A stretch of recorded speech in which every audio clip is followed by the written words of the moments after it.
What's going on, everyone? Welcome back. Today we've got another live fantasy football mock draft for you, back on FantasyPros with a 12-team full PPR mock where we will be selecting 4th overall. Should be pretty interesting. Our roster: 1 quarterback, 2 running backs, 2 wide receivers, a tight end, a flex, and then 5 bench spots. But that's pretty much it, so let's get into it. And while we wait, a quick reminder: if you enjoy, hit that like button, subscribe, give us a follow on Twitter at AllDayPigskin to continue interacting with us there. Let us hear it in the comment section. You agree, disagree, along with any other questions you guys might have. We will do our best to answer them all. And now we can take a look at what's going on. The first 3 picks have been made, and they are as follows: Austin Ekeler, Christian McCaffrey, Jonathan Taylor. So this is a really intriguing situation. First and foremost, Christian McCaffrey didn't go at 101. It's Austin Ekeler. I've said before, I've got Ekeler in my tier 1 category. If you want to make him the 101, I don't have really any issues with that. So great. Okay. A little bit of, a difference here at the top. No issues. Jonathan Taylor goes at 103. A little bit surprised at that, especially when Saquon Barkley and Bijan Robinson are there. But look, Jonathan Taylor is still definitely very, very talented running back. He belongs in the top 5 running back conversation. My idea here when I was kind of looking at this draft and deciding which slot to pick from was we're going to make this an interesting situation in that, to me, after the top 3 picks, assuming they're the running backs, McCaffrey, Ekeler, and then Bijan Robinson, the number 4 spot is really intriguing because it could be that inflection point. It could be the point where you select, the next running back, maybe in like a Saquon Barkley and Jonathan Taylor, who, in my opinion, are in that next tier of running backs, or you go with the, presumed 101 at the wide receiver position in Justin Jefferson. We've kind of played around with the idea of taking a wide receiver a little bit earlier in the first round as of late. Let's see what happens here. We're doing it 4th overall. It's a larger league. It's a 12-team league. So let's see how it plays out. I'm going to try and call out any, big issues or something like that if I see it with the drafting process, but hopefully it should be pretty accurate. Let's take a look at the draft board here now that, more than just 3 picks have been made after our selection of Justin Jefferson. It was Saquon Barkley, Jamar Chase, Ramondre Stevenson. Shouldn't be going this high, especially when Bijan is still there, when Tony Pollard is still there. You know how I told you I'd point out something if I saw it as an issue? Well, this is me doing it. Joe Mixon going at the 110.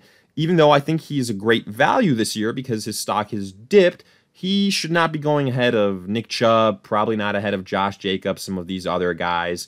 So that's one thing there. But I will say, I think you should be going somewhere in the 2nd round as opposed to like him going in the 3rd, 4th round in other formats that I've seen and, league sizes, draft platforms. So do want to point attention to that. Travis Kelce then with the last pick in the 1st.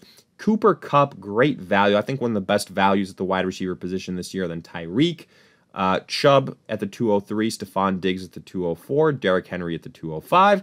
Then a run on wide receivers with Amon-Ra, CeeDee, and Devontae Adams. Adams could be another great value depending on what happens with Jimmy Garoppolo, but because there's a question mark there, obviously his value has dipped.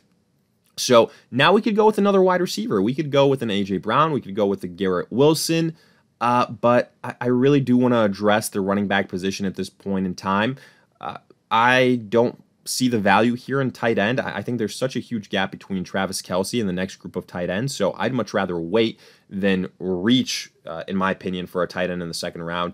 Here in terms of upside, to me, it's Breece Hall. I know he's coming off an ACL, but look, it's not a situation where it's an Achilles, where that'd be a lot more concerning, right? It's not the Cam Akers situation. He's supposedly ahead of schedule. Again, we'll see. But in terms of upside, like you look at the offense he's on, I have a lot of question marks with Najee Harris. I don't love the offensive line. I don't love Pickett. Travis Etienne, maybe like it's either Breece Hall or probably Travis Etienne for me here. I'm gonna lean Breece Hall for the upside, and then see what happens for us in the third round. So let's go Breece Hall here, and ooh, Travis Etienne still on the board. We've already got Justin Jefferson, just to remind you. So that's interesting. After Breece Hall, you saw Najee, Aaron Jones. I think Aaron Jones going this early, it's a little bit scary. Mark Andrews, A.J. Brown, T.J. Hawkinson. Again, I love T.J. Hawkinson. I really, really do. I've been banging the drum for him the last couple of years, but taking him in this early in the third round, oof. Garrett Wilson goes at the 303. So here we've got a decision to make. Do we go with Jalen Waddle, who's an excellent value pick in this point in time, or do we go Travis Etienne? Look, I was considering Travis Etienne in the last round, and I do think when you draft a Breece Hall, or really, you can put name X that's coming off some type of significant injury, it makes it makes sense to back up that position with help. Like that's what I said about somebody like a Christian McCaffrey the last couple of years. Like he's been injury prone, so at some point, even though he's a great pick, in case he gets hurt, you need some depth at that position. So that's what I'm going to do here. I'm going to add Travis Etienne.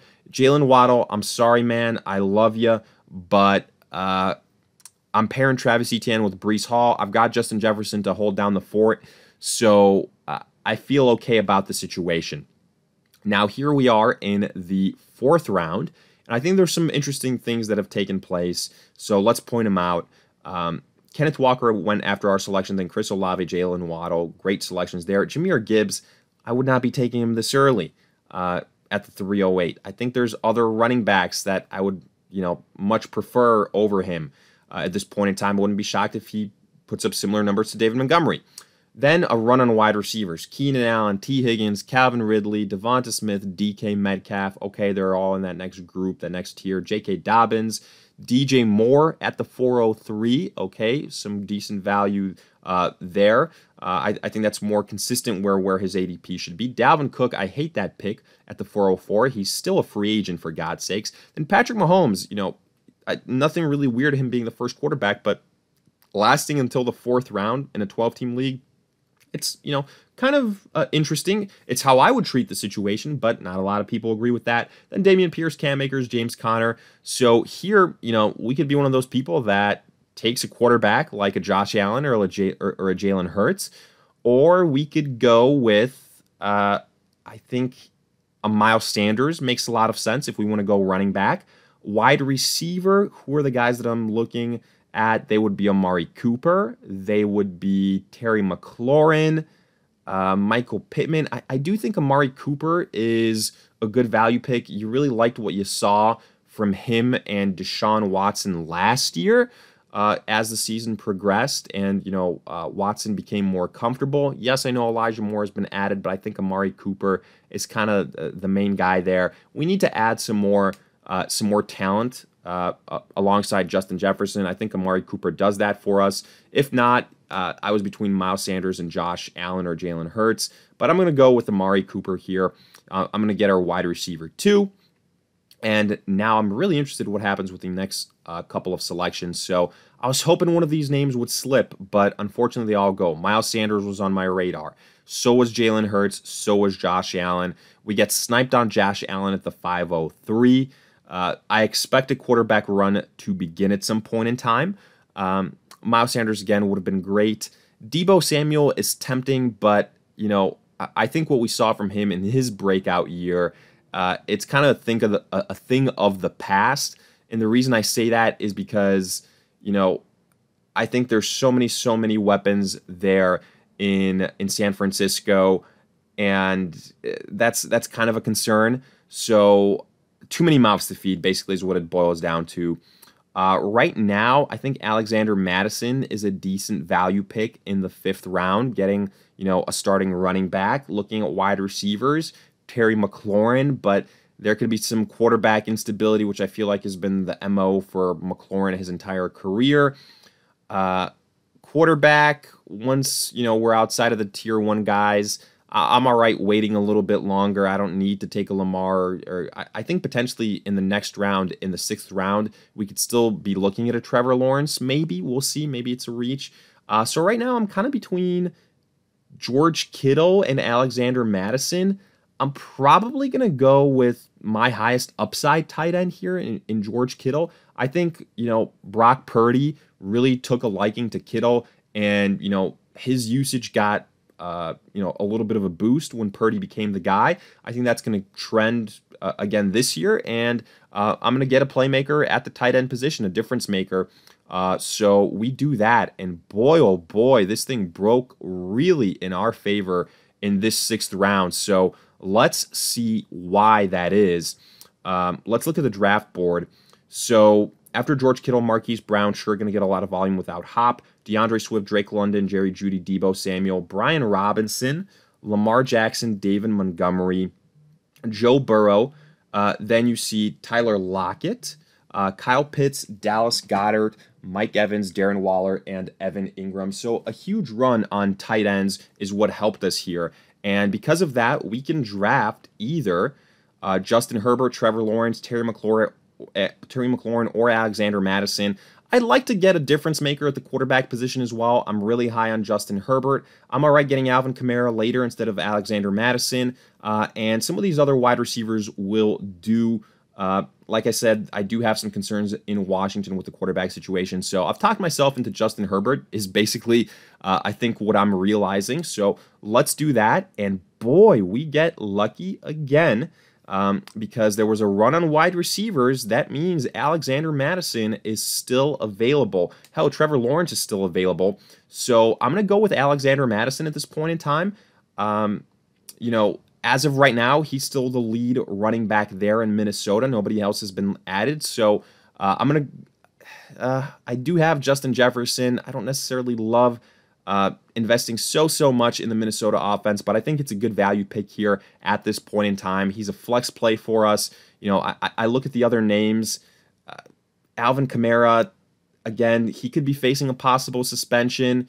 So I don't know. It's tough for me to, at this point in time, say, yeah, you should definitely go Alvin Kamara ahead of Alexander Madison, because a suspension really changes things. And I think, a lot of people probably would say a suspension probably coming.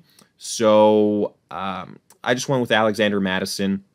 But, I like how the roster is playing out. Let's see if Alvin Kamara is still there. He is not, so not really shocked. Let's see where he did go. So he went at the end of the 7th round. Here, I don't want to go Javonte Williams.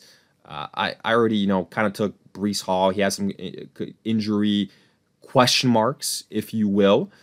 So now I think it's a situation where we just go best player available. And I'm looking at some of these names. I think Michael Thomas, I've said it before, can be a sneaky guy as long as he stays healthy. Jordan Addison, I've already got. Justin Jefferson is a guy that I do like, but again, I've already got Justin Jefferson. Juju, I don't love the situation in New England. Bateman, I like the upside, but too many pass catchers there, too many mouths to feed. So I do think Michael Thomas makes sense. So let's go with that here at this point in time. Continue to get some wide receiver depth. Okay, you're going to say that that's a reach, but I kind of explained the logic why we went there.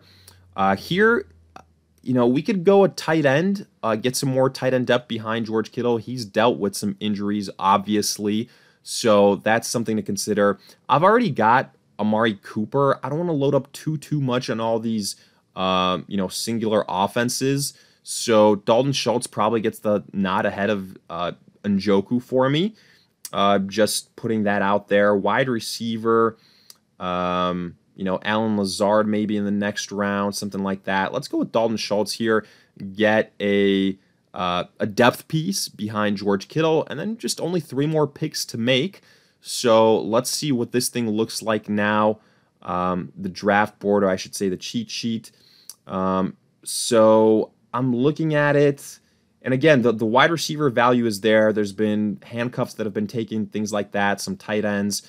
So I think Quinn Johnston is a very interesting name at the wide receiver position, obviously rookie. But if there's injuries to Keenan Allen, to Mike Williams, I think Johnston is a guy that, is going to get play. So we go with that there. Then at wide receiver, I'm going to continue to add depth. So, I mean, Rashad Bateman is still there. Let's see if Allen Lazard is there for us. He is. He's a name that I was mentioning before. I'm going to add Allen Lazard here. It's the draft wizard is going to hate the pick. I don't care. And then we're going to make one final selection. What do we need? We've got 3 starting running backs. Let's maybe see if there's something that I've missed at the running back position. Not really, I would say. I guess Tank Bigsby as a handcuff to Travis Etienne makes sense. Quarterback, I've got Justin Herbert, so I don't really need to get any more quarterback play. So I'm going with my handcuff here, and that's how we're going to end this. And I'm curious to see the draft grade we get. We get a C+. Honestly, I think it should be a little bit higher. Now, C+, I think it's in the C range if Breece Hall struggles from his injury. But if not, we got Breece Hall, Travis Etienne. We obviously went wide receiver first and Justin Jefferson. I like the Amari Cooper pick. I like the George Kittle value. And then it also depends if Alexander Mattison gets another running mate. But hey, let me know your thoughts. Do you agree, disagree, along with any other questions you guys might have? If you enjoyed, hit that like button, subscribe. Give us a follow on Twitter at AllDayPigskin to continue interacting with us there. But in the meantime, we'll see you guys in future videos.